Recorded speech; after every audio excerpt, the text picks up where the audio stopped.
যদি পূর্ব থেকে কোনো কর্মসূচি দিয়ে আসতেন বা জানাইছেন? হ্যাঁ, জানানো হয়েছে ওনাদেরকে, জানানো হয়েছে। চিঠি টিঠি দিচ্ছেন?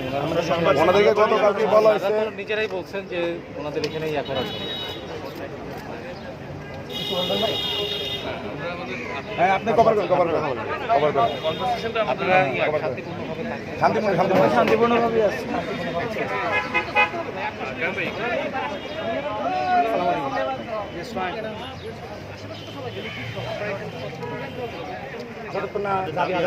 আজকে মনে হয় দাবি আদায় পূরণ না করলে আমরা মনে হয় যাওয়া সম্ভব হবে না।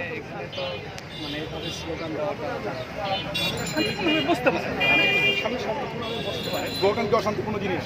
জানতে চাই, স্লোগান কি অশান্তিপূর্ণ জিনিস? মানে কোনো আপনাদের মানে রুলস অফ প্রেসিডেন্সের সামনে অফিসটা আমাদের জন্য, পরীক্ষার্থীদের জন্য। জুলাই মাসের উপর প্রতিষ্ঠিত। এইটার যারা সদস্য আছেন সবাই তো অবসরে ছিলেন, সবাই তো অবসরে ছিলেন। আমাদের বিপ্লবের আসছেন তো আমরা যদি ওনাদের সাথে কথা বলছো, আরে কথা বলছো, আমরা